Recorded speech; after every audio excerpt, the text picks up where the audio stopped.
우리가 오전 시간에 같이 말씀을 상고한 것처럼 우리의 하나님은 창조주가 되십니다. 그렇다면 이 창조주 되시는 하나님이 무엇을 따라서 우주 만물을 또 택하신 백성들을 하나님의 섭리 가운데로 인도하시느냐. 오늘 우리가 봉독한 하나님의 말씀 가운데에 그 열쇠를 우리가 발견할 수가 있는데 그게 바로 무엇이냐? 하나님의 약속에 따라 하나님은 하나님의 일들을 이루어 가신다라는 것입니다. 그래서 오늘 17절의 말씀을 다시 보면 하나님이 아브라함에게 약속하신 때가 가까우네. 뭐가 가까워요? 아브라함과 약속하신 그 시기가 가까웠다라고 얘기하고 있습니다. 그럼 아브라함과 약속했던 그 약속이 뭔지를 우리가 알아야 되잖아요. 그 말씀이 바로 창세기 13장에 나오고 있는데 창세기 13장 14절로 17절에 이렇게 증거합니다. 롯이 아브라함을 떠나 여호와께서 아브라함에게 이르시되 너는 눈을 들어 너 있는 곳에서 북쪽과 남쪽 그리고 동쪽과 서쪽을 바라보라. 보이는 땅을 내가 너와 내 자손에게 주리니 영원히 이르리라. 내가 내 자손이 땅에 티끌 같게 하리니 사람이 땅에 티끌을 능히 셀 수 있을진데 내 자손도 세리라. 너는 일어나 그 땅을 종과 횡으로 두루다녀 보라. 내가 그것을 내게 주리라. 어떤 사건이냐면 지금 조카 롯과 아브라함이 가나안 땅에 이제 이리저리 왔다 갔다 하면서 목축을 하고 있는데 어느 순간에 자기가 기르는 그런 양과 소와 이런 것들이 많아지게 되는 거예요. 한정되어 있는 우물이나 그런 샘물들은 한정되어 있고 목초지도 한정되어 있는데 많은 수를 갖고 있는 롯의 또 재산과 아브라함의 재산이 같이 있는 가운데 있으니까 하인들끼리 충돌이 일어나는 거예요. 뭐 자세히 기록하지 않지만 야 우리 아브라함이 니네 삼촌 아니냐, 우리가 먼저 이걸 먹이고 우리가 튼튼하게 됐지, 아이 그런 게 어디냐, 먼저 온 사람이 임자지, 뭐 이런 식으로 다퉜던 것 같아요. 그러니까 이제 아브라함이 어떻게 하느냐, 언덕에 올라가서 먼저 조카 롯에게 네가 먼저 갈 길을 선택해라. 네가 오른쪽을 선택하면 내가 왼쪽을 가고 네가 왼쪽을 선택하면 내가 오른쪽으로 가겠다. 결국에는 둘이 분가할 수밖에 없는 그런 순간에 어쩌면 아브라함이 자기 아들과 같이 여겼던 조카 롯, 아이 삼촌 무슨 말이에요, 제가 그래도 양보할게요, 같이 다니는 게 나을 것 같습니다, 이런 말을 듣고 싶었을지도 몰라요. 근데 기다렸더니 롯이 어떻게 합니까? 그 정도는 아니라 아예 배려를 하는 것도 아니고 이쪽이 목초지가 많고 이쪽은 좀 광야가 많은데 아예 내가 삼촌을 해서 광야를 택해야지, 이게 아니더라는 거예요. 기다렸다는 듯이 정말로 에덴 동산과 같이 소돔과 고모라 그 지역을 갔다가 제가 그럼 저쪽 가겠습니다. 너무나도 선뜻 기다렸다는 듯이 나아가는 그 모습, 그리고 롯이 떠나버리는 것입니다. 정말 자식같이 여겼던 조카가 그렇게 어쩌면 배신가도 같은 배신감을 느낄 수 있는 그런 자리 가운데 이제 나이도 늙음하게 들어갔던 그 아브라함의 입장에서 어떤 마음이 들겠어요? 여러 가지 섭섭한 마음, 이런 마음이 들었을 것입니다. 그때 하나님이 아브라함에게 나타나시는 거예요. 그리고 약속하는 것입니다. 야, 사방을 네가 동서남북을 봐라. 그 모든 땅을 너의 후손들에게 하나님이 주시겠다고 약속하여 주시는 거예요. 아브라함을 위로해 주시고 하나님께서 그 언약의 말씀을 그에게 선포하는 것입니다. 그런데 사실 이 약속을 받을 때의 아브라함의 입장을 바라보게 되면 뭔가 대단한 군사력을 갖고 있는 상태도 아니었어요. 심지어 후손들에게 그 땅을 주겠다고 하는데 자기 어떤 혈육이라는 롯도 지금 떠난 상태입니다. 자기만 덩그러니 남았어요. 나이도 들었습니다. 그 순간에 자식을 볼 수 있는 어떤 소망도 이룰 수 없는 그 지경 가운데서 지금 하나님께서 약속을 선포하시는 것입니다. 이 보이는 모든 땅을 갖다가 너의 후손들에게, 또 너의 후손들이 굉장히 민족을 이룰 정도로 많아지겠다고 지금 약속하고 있는 거예요. 여러분 같은 경우는 이 약속을 받아들일 수 있겠어요? 말결은 나도 나이가 많습니다. 지금 어쩌면 이방인입니다. 가나안족 속에는 수많은 민족들이 지금 살고 있어요. 지금도 우리나라에서도 그래요. 같은 민족이라고 하지만 시골이나 뭐 이런 데 가면 흔히 말하는 텃세라는 것을 부리는 그런 모습들을 아직도 이 사회 가운데 있을 정도입니다. 하물며 타 지방 사람들, 우리도 뭐 동남아 사람들이나 이방 사람을 바라볼 때에 선뜻 어떤 이런 모습이 아니라 뭔가 색안경을 끼고 나아가는 이런 모습들이 있다라는 거예요. 같은 고통사고를 해도 딱 보니까 동남아 사람이네. 그러면 일단 막 무시하고 나아가는 이런 일들의 모습들을 우리가 바라볼 수가 있는 것입니다. 아브라함이 지냈던 고대 시대는 더 심한 거예요. 어떤 민족을 잃은 상태도 아닙니다. 가설들 해봐야 몇십 년, 몇백 년 정도 되는 그런 일들 속에서 민족이 쳐들어오면 그냥 한순간에 끝나는 거예요. 야, 돈 좀 내라. 이러면 그냥 거기에서 어떻게 할 수가 없는 거예요. 이후에 우리가 아는 것처럼 세겜족 속에 나타났던 야곱의 어떤 사건 속에서도 그 두 아들이 세겜족 속에 있는 그 성에 있는 남자들을 다 죽이고 나니까 야곱이 잘했다 이거보다는 두려워 떨었다고 얘기하고 있어요. 이 소식 듣고 주변에 있는 족속들이 야 저거 안 되겠는데 하고 달려들게 되면 당해낼 재간이 없는 거예요. 아브라함이 지금 그런 위기 가운데 있는 것입니다. 그런데 지금 하나님 뭐라고 하느냐? 야 보이는 거 다 너한테 줄게. 너의 자손들이 민족을 이룰게. 저 지금 자식도 없는데요. 나이도 늙었는데 무슨 제가 자식을 보겠습니까? 하는 이런 마음에서 아브라함은 그 하나님의 약속의 말씀을 그대로 받아들였다는 거예요. 그리고 15장에 보면 그렇게 하나님의 약속에 하나님 말씀하셨으니까 제가 믿습니다 하고 믿음으로 고백하며 나아가는 그 아브라함의 모습을 하나님이 의로 인정하셨다 이렇게 얘기하고 있는 거예요. 그런 일들 가운데서 중요한 것은 바로 무엇이냐? 아브라함의 언약을 했던 그 하나님은 지금도 저 여러분들에게 언약의 메시지를 우리에게 들려주고 계시다라는 거예요. 그게 무엇입니까? 성경의 말씀인 것입니다. 그래서 성경은 구약 신약 약속의 말씀이라는 것을 우리에게 얘기하고 있어요. 그래서 우리가 말씀을 묵상하는 겁니다. 그래서 말씀을 읽는 거예요. 왜요? 이 속에 아브라함에게 약속하셨던 그리고 그 약속대로 이행하셨던 하나님의 그 모습을 바라보면서 그러게 오늘도 말씀을 통해서 하나님이 이렇게 말씀하시는구나, 이렇게 하면 하나님이 복 주신다고 하시는구나, 그 말씀을 알고 그대로 지켜 행할 때에 하나님은 그대로 행하시는 분이라는 거예요. 그래서 오늘 말씀의 제목이 약속 때문에 일어나는 일들이라고 제목을 같이 나눈 것. 왜요? 하나님은 약속하신 그대로 이행하시는 분이시기 때문에. 이게 왜 중요하냐면 오늘 우리들도 성경의 말씀을 그대로 우리가 약속으로 받아들이고 그대로 지켜 행하면 하나님은 동일하게 역사하시기 때문에 우리에게 주시는 이 약속의 말씀이 중요하다는 것입니다. 그래서 오늘 하나님이 주신 본문의 말씀은 우리가 아는 것처럼 초대교회 7 집사 가운데 한 명 스데반 집사가 마지막 어찌 보면 죽음을 앞두고 설교했던 그 심판대 앞에서 살기등등한 그들이 자기를 갖다가 조금이라도 죄를 뒤집었으면 돌 맞아 죽을 수도 있는 그런 마지막 극단의 현장 가운데서 말 그대로 유언가드 같은 설교, 정말로 생명을 걸고 마지막 그 앞에 모여있는 이스라엘 백성들을 향하여 지금 쭉 말씀을 전하는 것이 바로 이 설교, 스데반 집사의 설교라고 얘기할 수가 있는 거예요.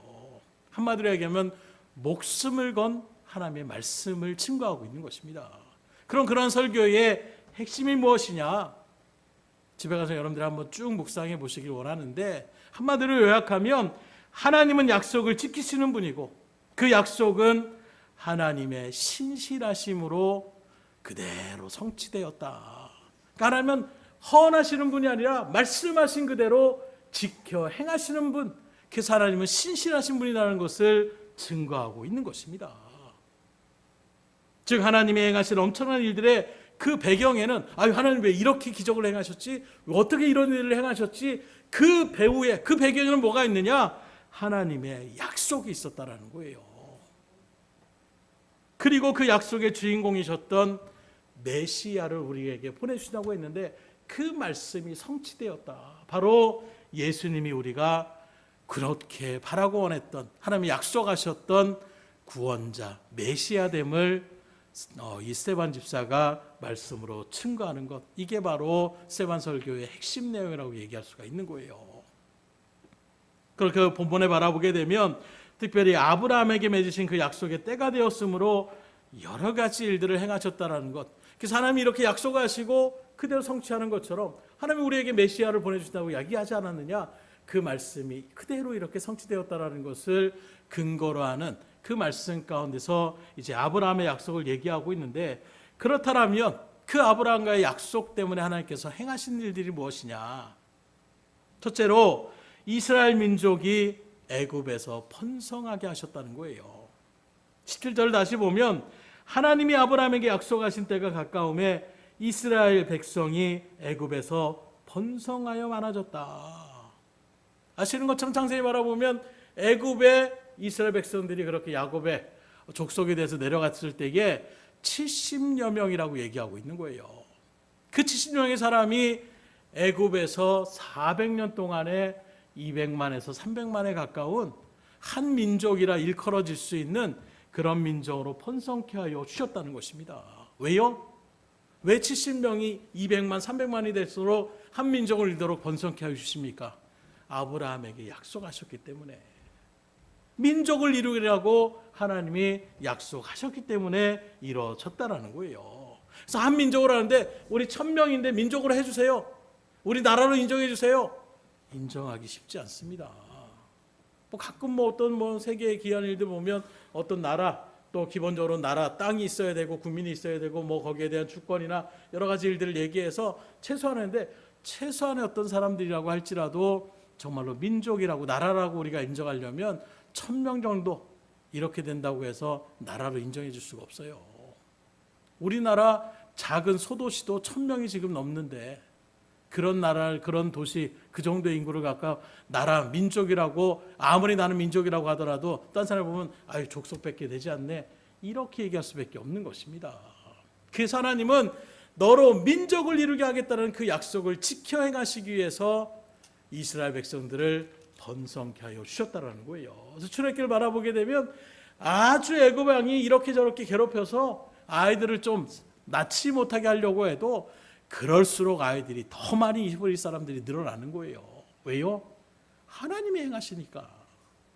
내가 약속했는데 내가 지켜야지. 하나님이 간섭하시니까 사람의 어떤 권력과 힘으로 안 되더라는 거예요. 이렇게 애굽 땅에 들어가야지 민족을 있어요. 왜요? 왔다 갔다 하는데 70여 명이 왔다 갔다 하고 해서 어느 순간에 70만 명이 되고 200만 명이 이렇게 될 수가 있겠어요? 한 지역에 그래도 머물러야 인구수가 불어날 수가 있는 것입니다. 왔다 갔다 해가지고는 힘들 수밖에 없는 거예요. 그래서 하나님은 요셉을 먼저 보내신 것입니다. 그리고 이것을 요셉은 믿음으로 알게 돼서 형제들을 미워하지 않았다고 얘기하고 있는 거예요. 그 언약을 성취하기 위한 요셉을 먼저 가게 해서 국무총리를 세우고, 거기서 기근이 일어나는 여러 가지 일들도 하나님이 일으키시고, 그 기근을 해결할 수 있는 방법 또한 요셉을 통해서 이루게 하여 주심으로 애굽이 요셉을 통하여, 또 주변에 있는 나라들이 요셉의 선정 때문에 큰 어떤 은혜를 입게 되는 거예요. 그러니까 바로 왕이 야 너희 가족들 온다라면 우리가 좋은 땅을 갖다가 너한테 줄게. 이 모든 일들이 하나님의 약속의 성취를 위해서 한 걸음 착착착착 지금 이뤄가고 있었던 그런 모습이라는 것입니다. 그리고 그 이면에는 무엇이 먼저 전제되었느냐? 아브라함과 약속한 것이 전제가 되었다라는 거예요. 그래서 창세기 15장 13절 14절 말씀을 다시 보면 여호와께서 아브라함에게 이르시되 너는 반드시 알라. 내 자손이 이방에서 객이 되어 그들을 섬기겠고 그들은 400년 동안 내 자손을 괴롭힌다. 얼마나 정확하게 하나님께서 선포하세요. 이방인의 객처럼 다른 나라의 그런 손님처럼 그렇게 기거하게 되는, 그리고 400년 동안 그들에게 괴롭힘을 당하는 이 역사가 그 일들 가운데서 그대로 성취되더라는 거예요.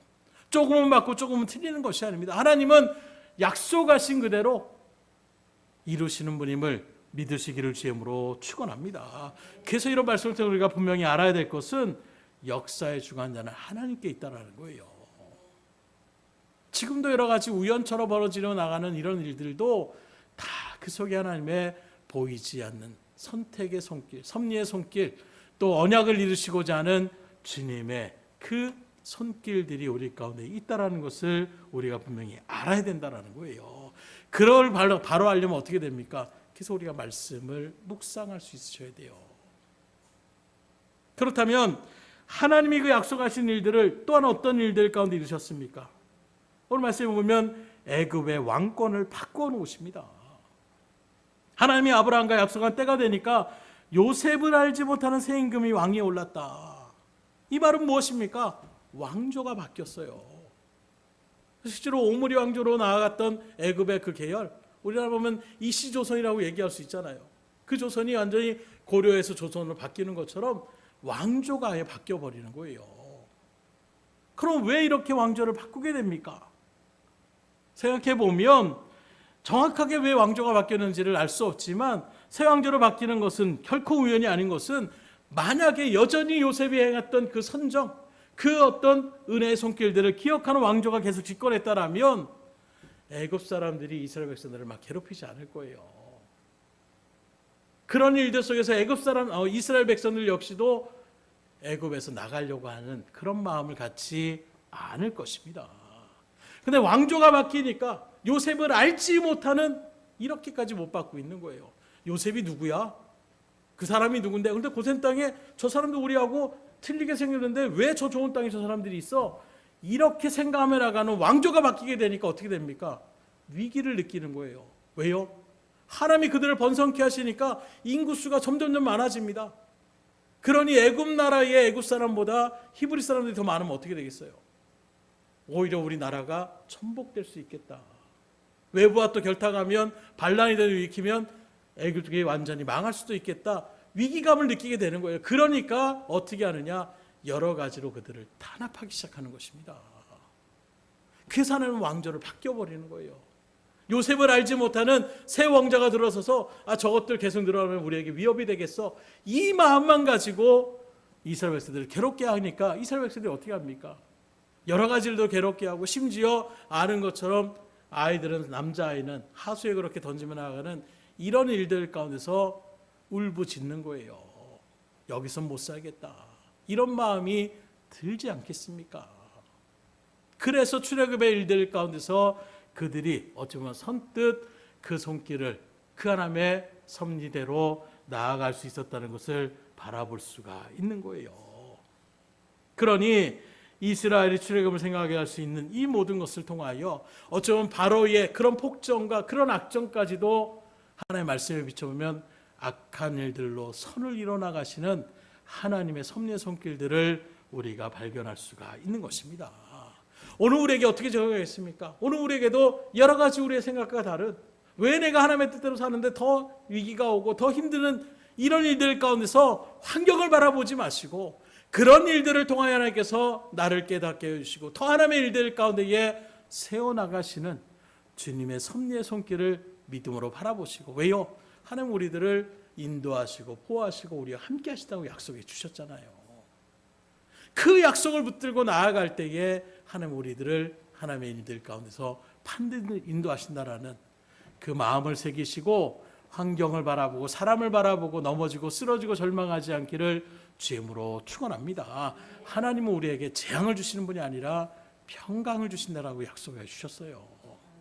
그래서 약속의 말씀을 붙잡고 나아가는 것이 이게 우리에게 강한 힘이 되는 것입니다. 왜요? 하나님은 약속하신 대로 행하시는 분이니까. 그런데 내가 뭔 약속을 한지도 몰라요. 가끔 그럴 때 있잖아요. 부모님이 어떤 유산이나 뭐 이런 것들을 했는데 그런 것들을 알지 못하고 갑자기 운명을 달리하면 자식들이 그걸 알아야지 뭔가 찾을 수가 있는데 그걸 모르고 있다가 뭐 기간이 2년, 3년 지나게 되면 그 다음엔 알아도 내가 가질 수 있는 권리를 얻을 수가 없는 거예요. 얼마나 억울해요. 하물며 하나님의 약속의 말씀 우리에게 영원한 생각 직결되는 이 약속인데 이 말씀을 우리가 알지 못해서 난 몰랐는데요. 이렇게 얘기하면 얼마나 그게 어리석고 안타깝겠어요. 그래서 말씀을 아는 것이 힘인 것입니다. 특별히 하나님의 약속을 여러분들 심령 가운데 새기시고 그대로 지켜나가심을 통하여 하나님이 주시는 그 놀라운 은혜의 역사를 그대로 체험할 수 있기를 주임으로 축원합니다.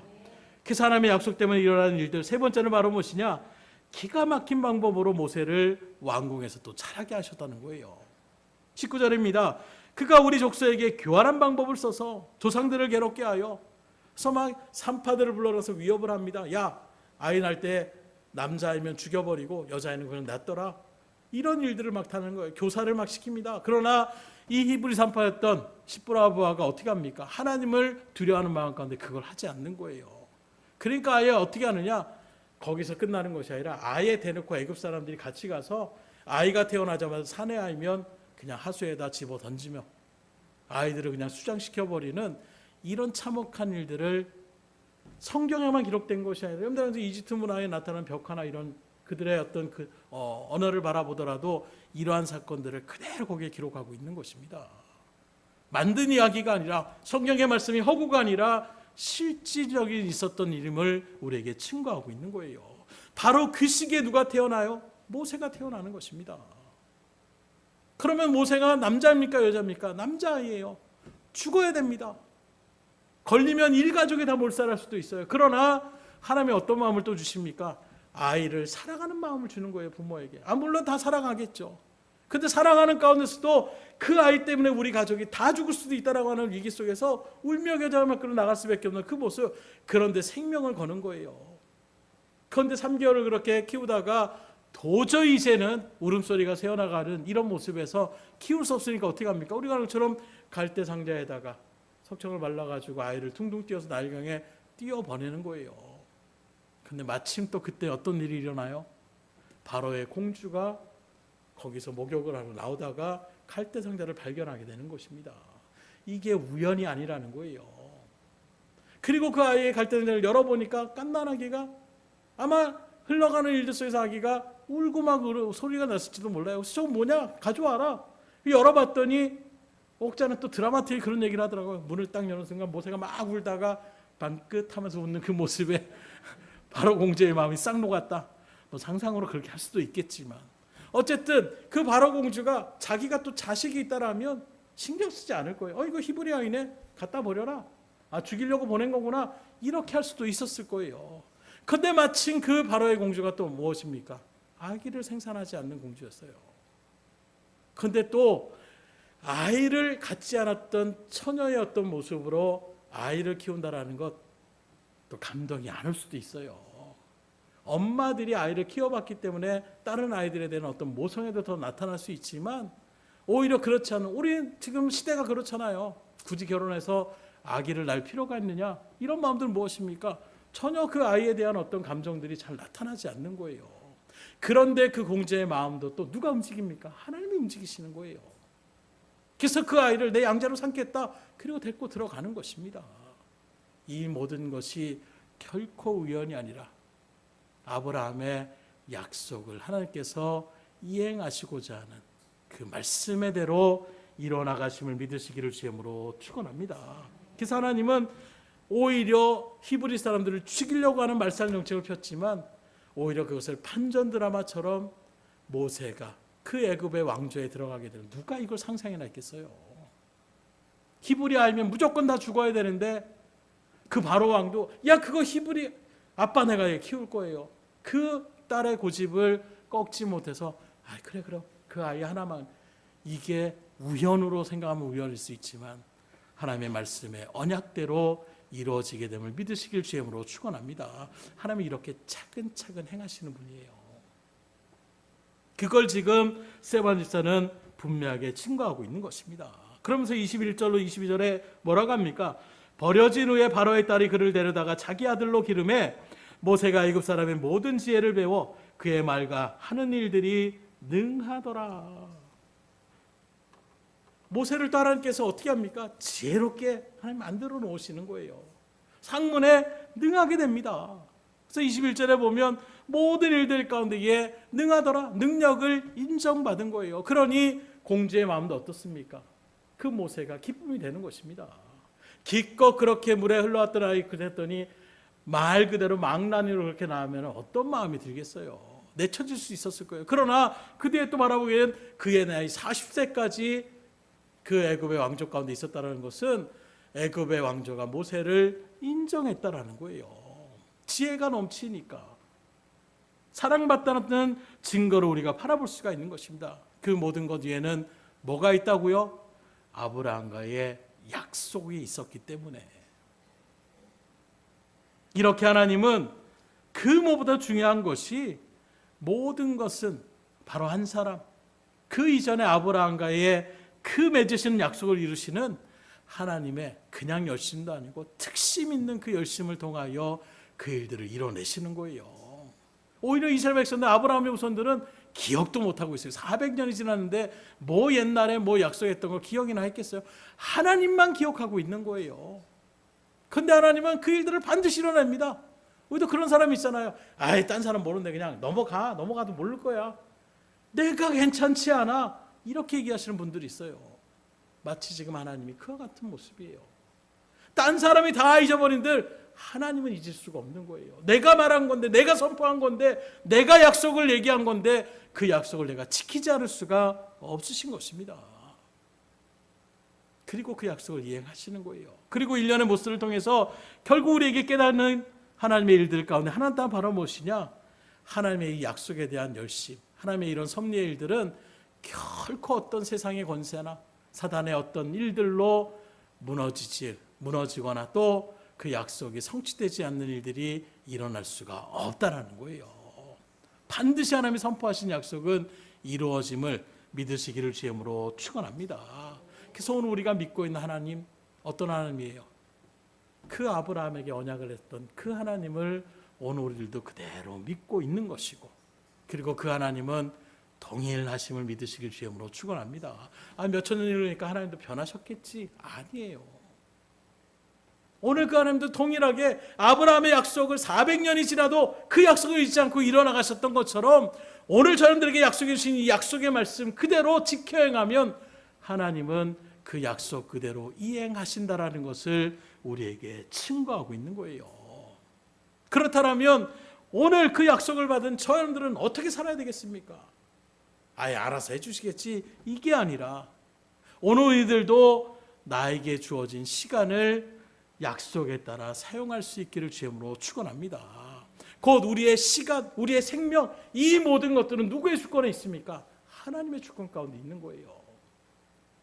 여러분들이 아무리 건강을 지키고 아무리 내가 보호하려고 해도 하나님 너 이제 와야 되겠다. 그럼 우리는 하나님 앞에 풀려갈 수밖에 없는 존재입니다. 그래서 어리석은 부자가 뭐라고 합니까? 이젠 마음껏 내가 모은 것을 내가 즐겨야지. 그때 하나님이 야, 오늘 내가 네 영혼을 거두어야 되겠다. 그러면 네가 가지고 있는 그 모든 것이 누구 것이 되겠느냐? 우리의 생사, 여탈권이 누구 가운데 있느냐? 하나님께 있다는 것을 말씀하고 있어요. 그러면 우리의 시간을 그렇게 하나님이 주신 것이라고 한다면 그 시간 속에는 우리에게 주신 약속도 있음을 믿으시기를 주임으로 축원합니다. 그럼 묻습니다.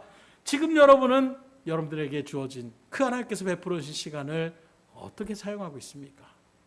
하나님의 약속을 생각하며 그 약속을 따라 여러분들이 그 시간을 사용하십니까? 아니면 내 형편대로, 내 생각대로, 내가 하고 싶은 대로 그렇게 살아가고 계십니까? 만약에 그냥 하루하루를 대충 적당하게 세상 돌아가는 대로 살아간다면 그건 나를 향한 하나님의 약속을 우리가 놓치고 사는 것과 똑같은 거예요. 쉽게 예를 든다면 어느 교회 목사님이 성도님과 전화통화를 하다가 그 통화를 마치면서 이렇게 합니다. 다음 주에 교회에서 꼭 뵙기를 원합니다. 그랬더니 그분이 뭐라고 하는 말이 이번 주에 별일 없으면 제가 나가겠습니다. 이 말은 뭐예요? 하나님의 약속보다도 내가 별일이 생기면 나갈 수 없다라는 거예요. 하나님의 약속이 우선이 아니라 내 해야 될 일들이 우선시 된다라는 것을 우리에게 이야기하고 있는 것입니다. 의외로 이렇게 얘기하시는 분들이 많이 있어요. 그분에게는 하나님은 별일 다음에 존재하는 그런 분이라는 것을 이야기하고 있는 것입니다. 다시 말해서 하나님께 드리는 예배의 가치가 또 우선순위가 세상의 일보다 덜 중요하다는 것을 얘기하고 있어요. 집에 일이 없어야, 직장에 일이 없어야, 자식에게 우환이 없어야 그 다음에 하나님을 찾아온다라고 한다면 여러분들이 하나님이라면 그런 사람에게 복을 주시고 은혜를 주시겠습니까? 약속의 하나님은 그렇게 얘기하고 있지 않아요. 아시는 것처럼 그 다윗 왕이 예루살렘에 자기만 궁전에 사는 것이 하나님의 어떤 일들 가운데에 그 법궤를 갖다가 내가 모셔드려야 되겠다. 그 말은 하나님을 내가 모셔야 되겠다 하는 마음으로 나갔어요. 얼마나 그 마음이 중요해요. 우리가 마음은 그렇게 한다라는 것을 많이 쓸 때가 있잖아요. 그런데 어떻게 됩니까? 하나님이 정하신 법도대로 그 법궤를 가져오지 않았다라가 도중에 웃사가 죽임을 당하게 되는 이런 일들을 당하게 됩니다. 그러니까 다윗이 겁을 먹는 거예요. 하나님 나 싫어하나? 나하고 같이 있는 거 싫어할까? 여러 가지 마음이 들었을 거예요. 그래서 그냥 이거 그만두자. 그렇게 하고 오베데돔의 집에 갔더니 그 법궤가 오베데돔에 있을 때에 하나님이 그 집을 복되게 하여 주신 것입니다. 그때 다윗이 생각하는 거예요. 아닌데 정말 하나님과 함께 있으면 복을 받는데 왜 내가 하나님 모시려고 할 때는 하나님이 저렇게 나의 마음을 생각하지 않고 그렇게 나갔지? 그리고 다시 하나님의 말씀 가운데 이게 상고해 보니까 뭐가 나와요? 제사장 그 레위인의 무리가 법궤를 직접 지고 와야 된다는 것을 하나님 말씀하고 있는 거예요. 하나님 까탈스럽기도 하지. 그냥 그 마음 다윗이 그냥 가져왔겠어요? 정말로 하나님을 모시고 싶어하는 마음으로 했다라면 잘 모르니까. 그래서 그렇게 그냥 그래도 열심으로 수레를 만들고 나중에 노력했으니까 그냥 봐주실 만도 한데 왜 그런 말씀을 우리에게 기록하고 있습니까? 하나님의 말씀대로 행하는 것이 그렇게 중요하고 어미의 말씀이라는 것을 우리에게 깨닫게 하여 주시는 거예요. 근데 가끔씩 주의 일들을 바라보면 좋은 게 좋은 거죠. 이렇게 우리가 얼렁뚱땅 넘어가려고 할 때가 있어요. 그렇지 않습니다. 하나님은 질서의 하나님이세요. 주의 일들 속에서 맡겨진 일들의 순서대로 나가야 된다는 것입니다. 하나님 먼저 주시면 그럼 내가 거기서 일부러 하나님 앞에 기쁨으로 드리겠습니다. 아니라는 거예요. 너희는 먼저 그의 나라와 의를 구하라는 거예요. 그러면 그 다음 것을 하나님이 채워주시겠다라는 거예요. 좀 지금 상황 하나님 내가 지금 급하니까 내 발등에 불부터 먼저 꺼주세요. 그럼 내가 하나님 앞에 드리겠다니까요. 하나님은 안 그런다라는 거예요. 죽을 지경에 있는 그 순간에서도 오히려 나를 향한 믿음을 보여라. 사르밧 과부의 신앙을 하나님께서 높게 사주잖아요. 나 먹을 것 좀 갖다 주세요. 그때는 하는 말이 여자가 뭡니까? 지금 내 아들하고 내가 먹을 그 떡 반죽밖에 없고 그거 먹고 이제 우리 굶어 죽을 생각입니다. 그랬더니 엘리야가 그래요? 제가 딴 집 가봐야 되겠습니다. 아닙니다. 나한테 먼저 가져와라. 너무 뻔뻔하지 않아요? 그런데 그 말에 순종해서 나갔을 때에 그 집이 밀가루가 그 기름이 마르지 않았다라고 얘기하고 있는 거예요.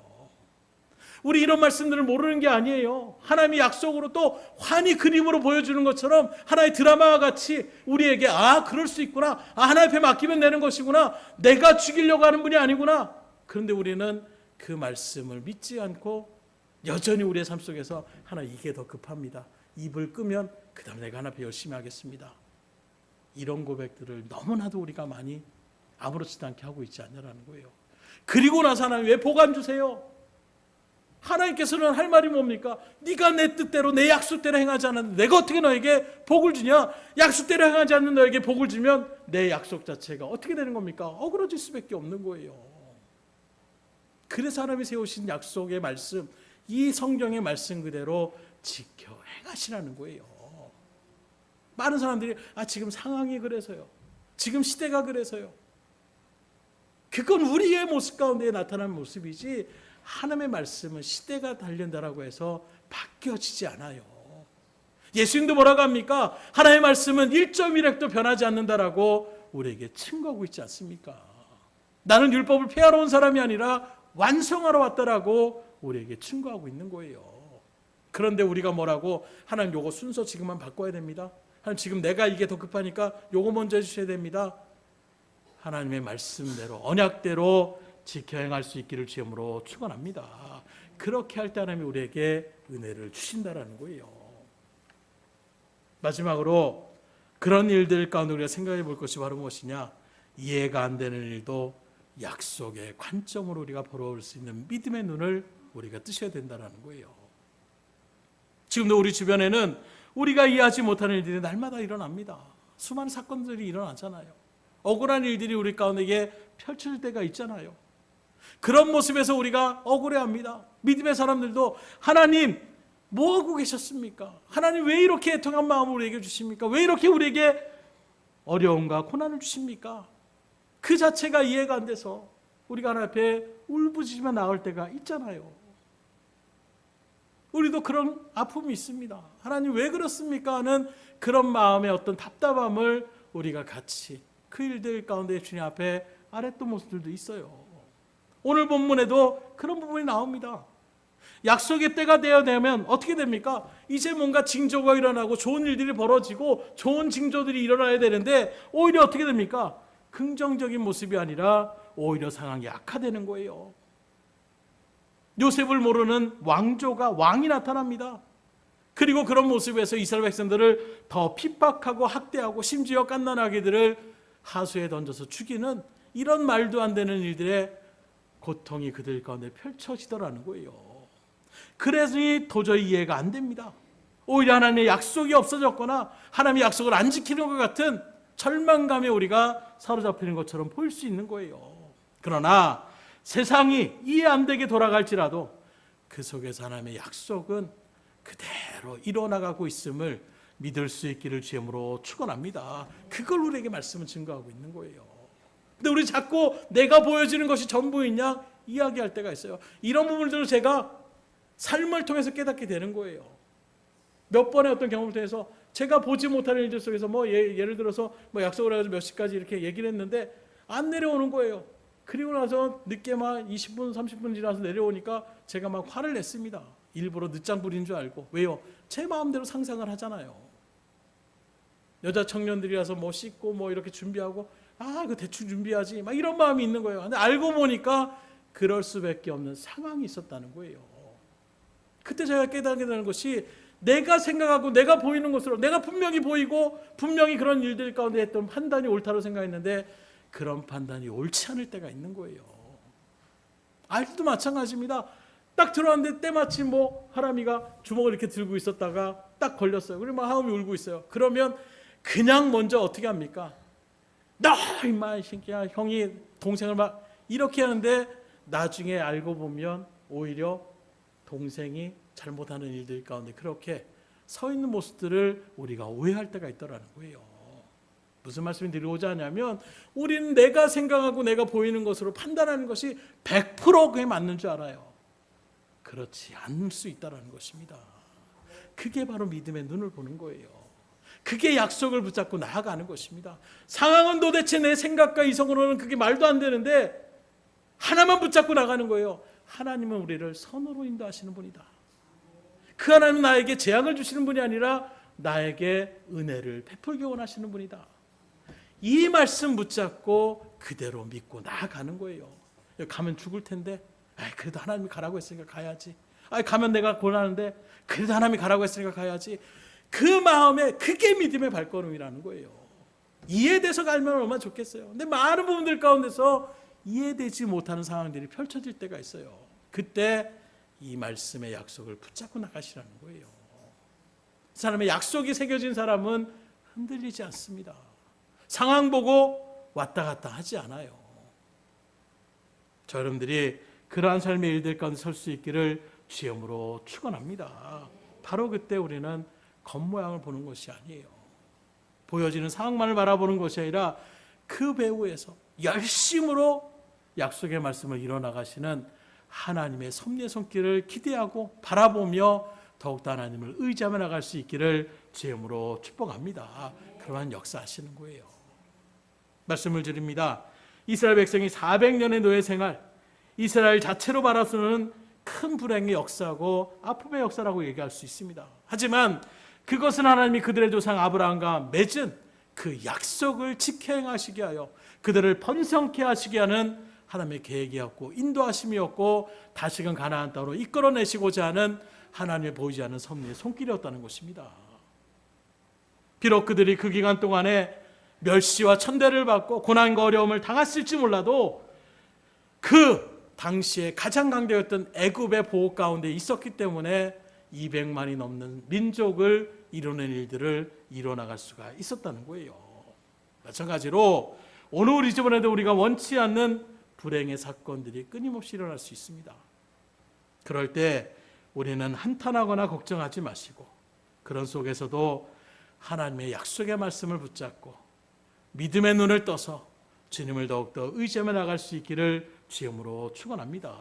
왜냐하면 그것은 결코 우연이 아니라 천재지변이 아니라 우리와 맺은 하나님의 약속을 이뤄나가시는 하나님의 보이지 않는 섭리의 손길일 수가 있기 때문이라는 거예요. 그러기에 그 약속의 하나님 앞에 우리도 작은 약속이라도 신실하게 지킬 수 있으셔야 돼요. 하나님 이렇게 하라고 했으니까 그렇게 해야지. 그 모습을 하나님이 기뻐하시는 거예요. 그 발걸음을 통해서 하나님은 주님의 놀라운 일들을 이루어 나가시는 것입니다. 그렇게 함으로 복과 은혜를 온전히 누리며 나아갈 수 있기를 주의 이름으로 축원합니다.